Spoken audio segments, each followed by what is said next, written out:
A game that was a toss-up landed in ACU's favor. The Wildcats coming in hot in a close win over the Texans. That's right. It was a true comeback story after halftime as ACU stormed back against Tarleton State for a 34-31 win. We got you right here on the Ken Colllums Show.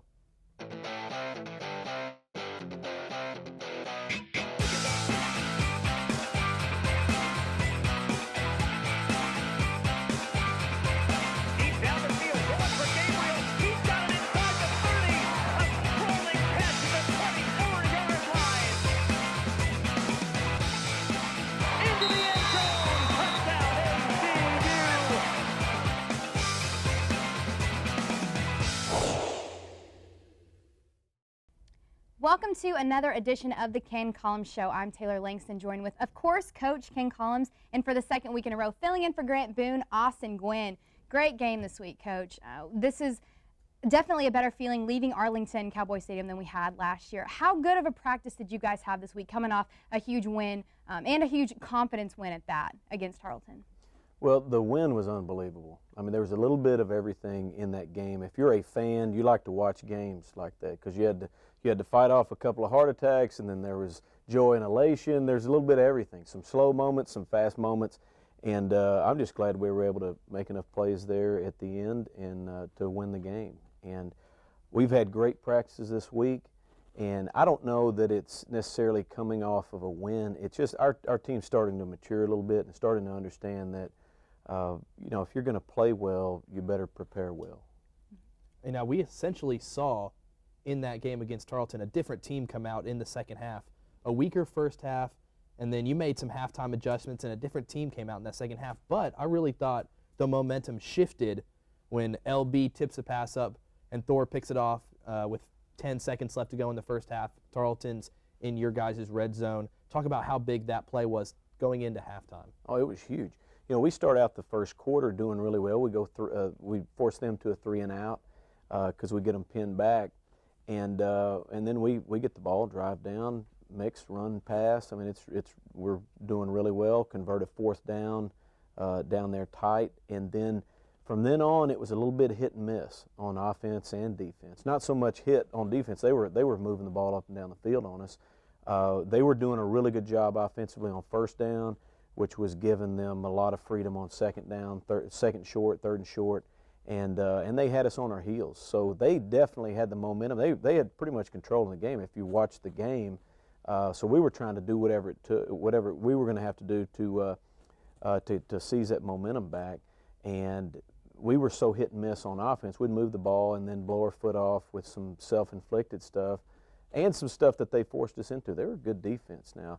But that play at the end of the first half, I think that that pretty much set us up for having a good second half. Well, Coach, we'll get to that play and many more good plays from that Cowboy Stadium victory over Tarleton State.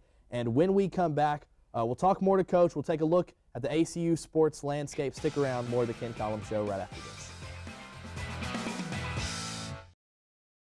We're back for more of the Ken Colllums Show. Like we said, ACU got their first conference win over a team that posed as a huge threat in the Lone Star Conference. It was quite the fun experience down there on the sideline, Coach. So let's take a look at some of the highlights from that 34-31 victory over Tarleton. Okay.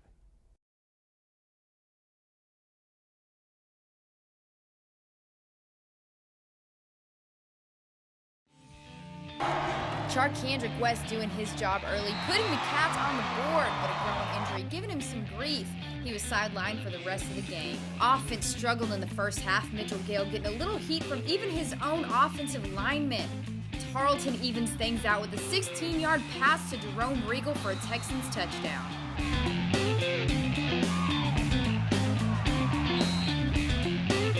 ACU defense holding the Texans for a while, but Vaughn Smith getting away on a 10-yard scamper home.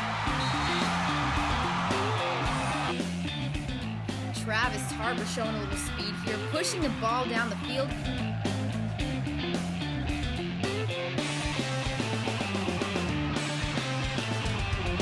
And setting up a Morgan Lineberry field goal.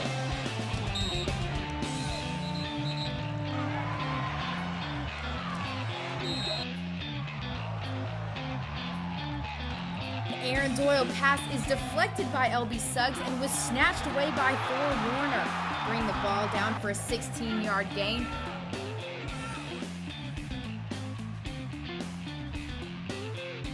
Travis Tarver with the handoff from Mitchell Gale, just strolling into the end zone untouched to start the third quarter.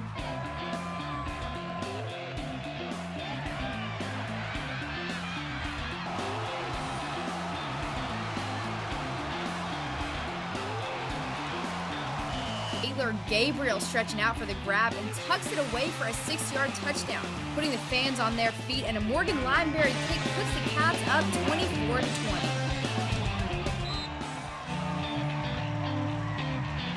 After a Tarleton field goal, Gabriel runs right around with an acrobatic performance, pushing past 1, 2, 3, 4 defenders for another ACU touchdown. The defense able to stop the Texans on the goal line on this play, but leave too much room for Aaron Doyle, who challenges the Cats crossing the plane, and the 2-point conversion makes it a 3-point game. Onside kick finds the hands of Thor Warner. And that's all she wrote for this Cowboy Stadium-sized LSC matchup as ACU takes a win from the Tarleton Texans 34-31. Great game, Coach. And we talked about that turnaround at halftime, but let's go back to the first half where their offense was able to kind of pick their way down the field, chunks of yardage. 6 yards on this play, 8 yards, 15 yards. How are they able to execute on offense? Well, the big thing they were doing, they were winning first down, and that is the key to any offense and defense. You got to win first down to put the other offense or defense in a second and long. And they were gaining yards on first down. It was 2nd and 1, 2nd and 2, quite a bit right there. And so they would change tempos. And they knew they could get a first down with a little dinky pass, and that's what they did. And several series of that, it starts wearing on your defense and gets you a little uneasy, probably a little bit on your heels, and maybe even, I've seen it at times, and it may have happened to us. Just those defensive guys out there start hitting the panic button a little bit, and then your basic execution gets out of sync, and it's a snowball effect. They did a really good job in the first half offensively. Well, we talked a little bit earlier about the momentum shift that we saw at halftime. I mean, it was a little bit obvious that the defense struggled in the first half, but I mean, you're walking into halftime, you're getting ready to go talk to a defense who just had 20 points scored on him. What are you looking to say to your team at this point?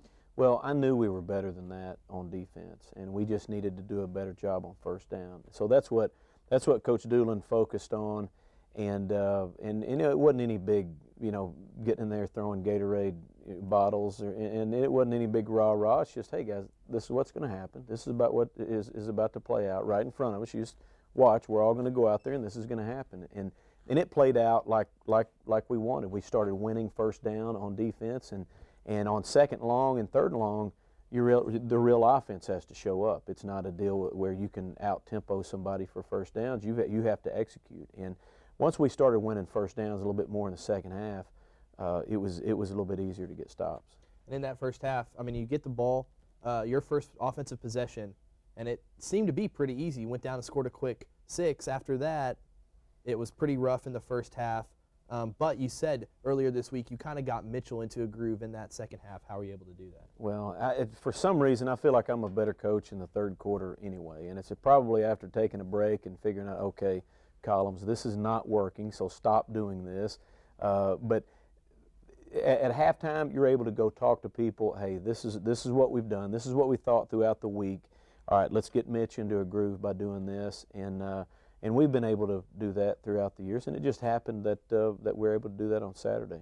Well, last week on the show, we talked a little bit about some of the new faces that you've been able to kind of look to in the past few games. Travis Tarver came out and had an unbelievable performance, but one of the players that is not new to us, Taylor Gabriel, who had an outstanding game. I mean, he had 2 unbelievable touchdown passes. One, he stretching across the end zone and making an unbelievable catch, and then pushing his way past 4 defenders into the end zone. I mean, what do you have to say about his reliability as an athlete and how you thought he performed on Saturday? Well, I thought he performed like he normally does. He is a playmaker. I mean, he's a good player. He's a little guy, so we don't get him the ball all the time because, you would think, all right, if he's your playmaker, you get him the ball as much as you can. Well, those little guys get beat up because football is a violent game. So we pick our spots, and we knew we had some matchups with him throughout the week with some of their linebackers, and we were able to take advantage of them, mainly on third down. If you look back at some of that, a lot of his catches were on third down because we knew that he was going to win those matchups. But he is a guy. He's a special athlete. He's got flexibility. He's got enough wiggle to be able to get in and out of routes. He weaves through the secondary all the time, and his routes are really pristine. Sometimes they get a little sloppy. He'll tell you the same thing. But when he's on point, when his route running is on point, he's always going to catch the ball.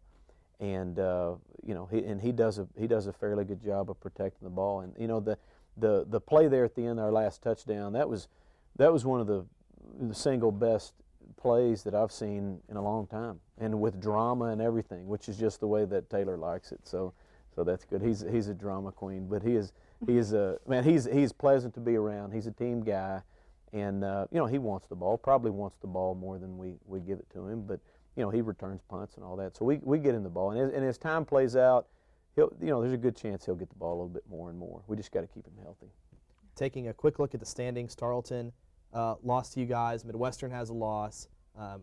You guys have a loss. This conference is up for grabs right now. I think WT and Eastern are the only two teams that don't have a conference loss right now. Are you scoreboard watching a little bit every Saturday? No, because every week if you polled all the coaches, we knew Midwestern was going to have a really good team because they had a bunch of people returning, but basically that's it. And the rest of us, we could beat anybody on any day, and we could lose to pretty much anybody on any day. And Midwestern and Tarleton in week 1 proved that. So, no, you can't. You just know you better prepare your team. You better show up to play, and you better be sharp, or there's a good chance you won't win, just like what happened to us against Kingsville. Well, we certainly did enjoy ourselves being down there on the field, and it showed with a huge win over Tarleton, like we said, 34-31. When we come back, we'll talk a little bit more about conference play and tonight's matchup against the Angelo State Rams. It's all coming up on the Ken Colllums Show.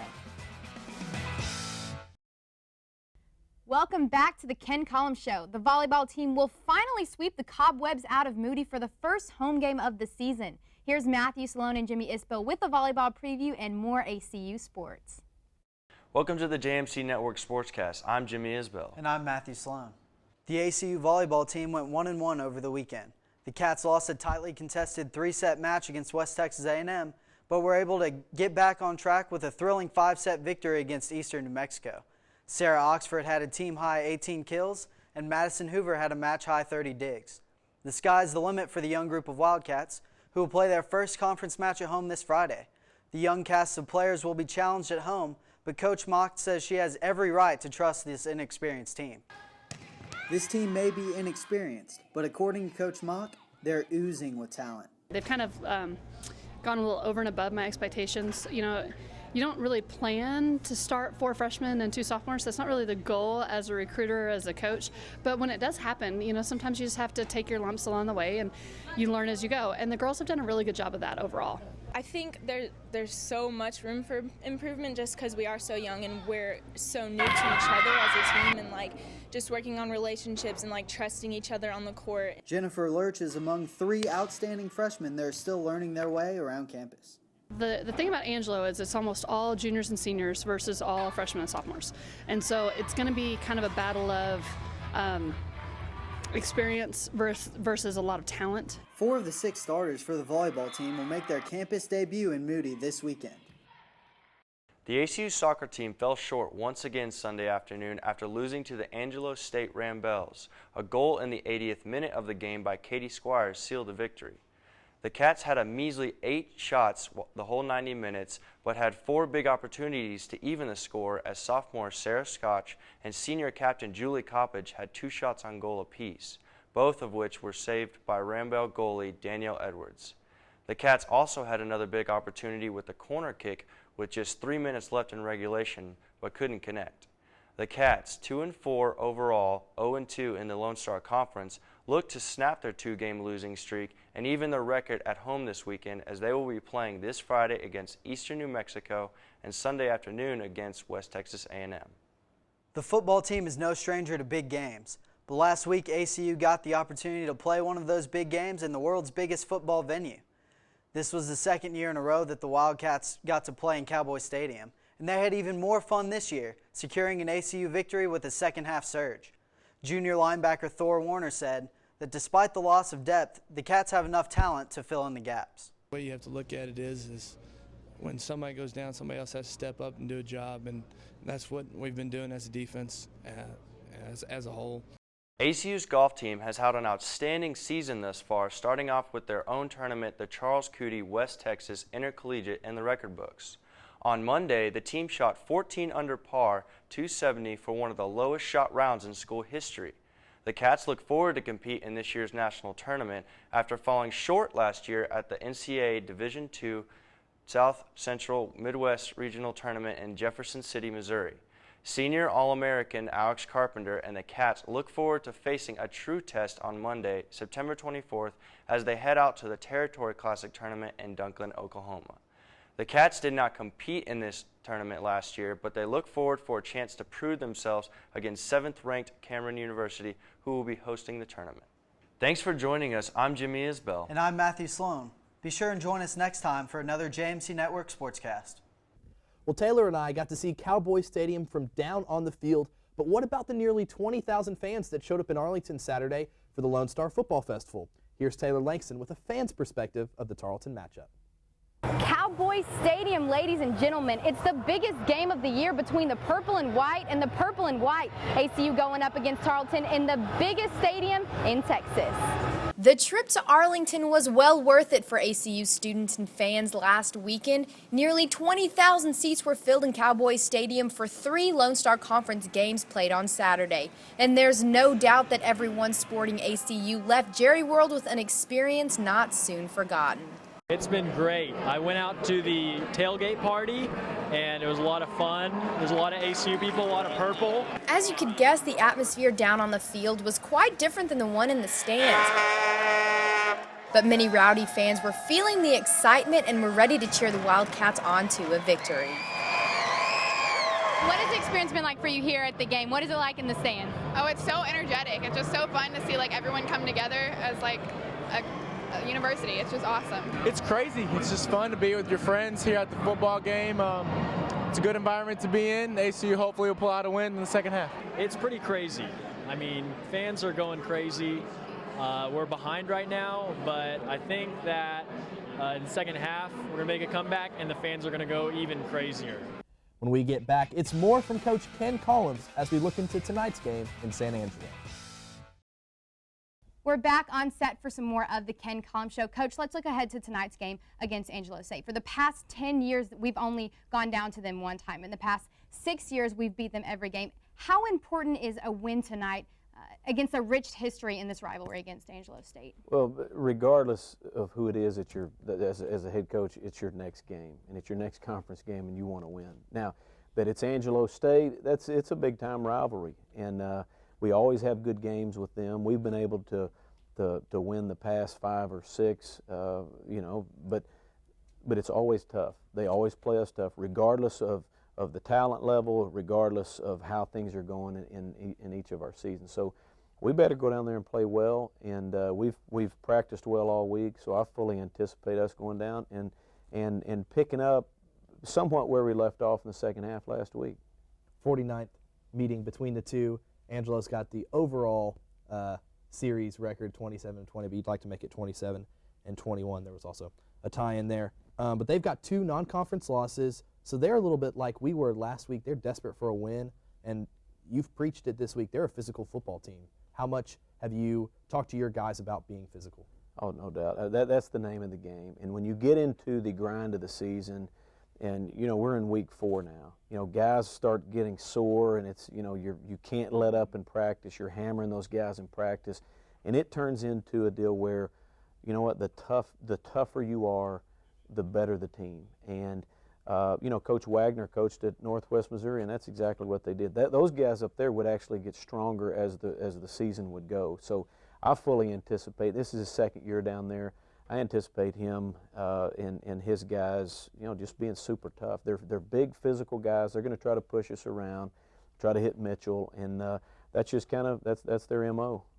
Well, each conference game that you've played, you've had to go up against a pretty talented star player for each individual team. You had Jonathan Woodson at Kingsville, Jerome Regal in Tarleton, but now you're going to be looking at Jeremy Calhoun. You've got him to be thinking about this week.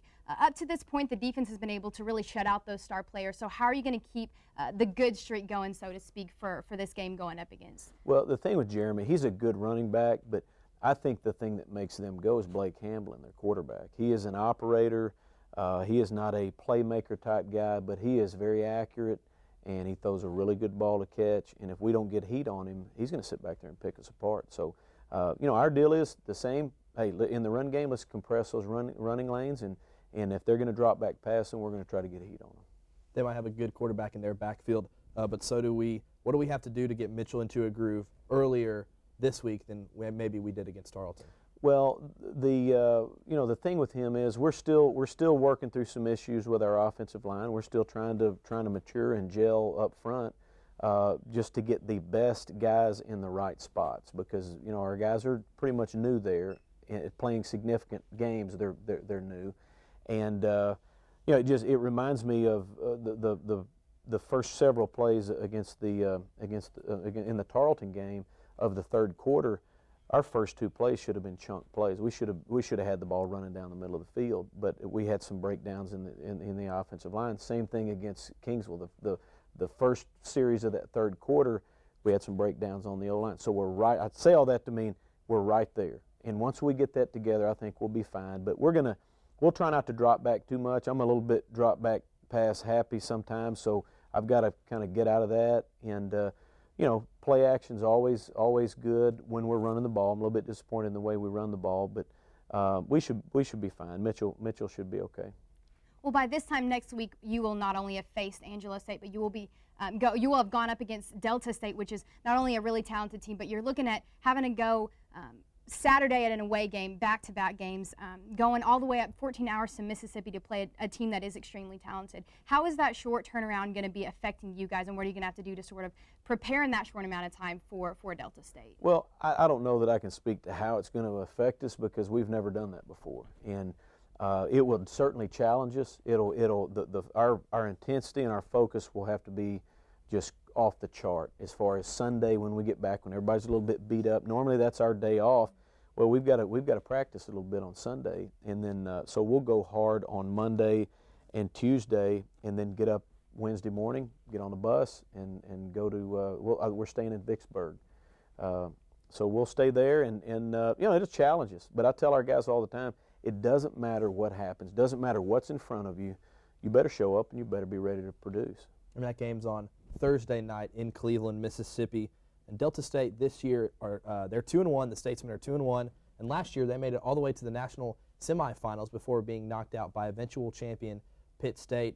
Talk about the test that they will give you that maybe you're not used to. You're used to seeing teams like Midwestern and Angelo and Kingsville and West Texas, teams that are good every year, but you see them every year. This is the first time ACU's ever played Delta State. What do you expect? Well, it'll definitely be an interesting game. Should be entertaining. They're going to have guys that can run all over the place. I've coached against Delta State when I was at Central Arkansas in the Gulf South, and every year you had to show up ready to roll, and you better be tackling well, because those guys can run. So it works for us, I think, because our offense is so diverse, and you need to face us every year to be able to do a good job against us, in my opinion. And the fact that they don't see us, I think that's a negative on their part, maybe a negative on our part, because they're pretty multiple on offense too. They run their quarterback some. If you guys saw Valdosta, they're similar to those guys. They're a little bit wide open, but they run their quarterback, they throw it. So they'll definitely give us some issues. We just need to get some stops and make some plays on offense. Well, and the thing about this team is that they are very resilient. Several of the ACU players that we talked to after the Kingsville game, after that loss, they mentioned how Delta State still was able to go very deep into the playoffs, and they had three losses throughout their season. What do you think that speaks about Delta State as a team and how resilient they're going to be in Thursday night's game? Well, they are a tradition-rich program, and they almost won the whole thing last year. Had a chance at it, a break here or there. They could have been playing in Florence, Alabama for the whole thing. So we know we better play well, because we know, and if we get up 28 points or get down 28 points, the game's not over, because both teams are some of the elite teams in the country, and should be able to compete with each other really well.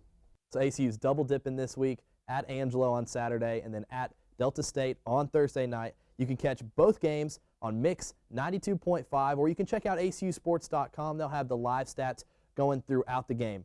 For Taylor Langston and the coach Ken Colllums, I'm Austin Gwynn. Thanks for watching.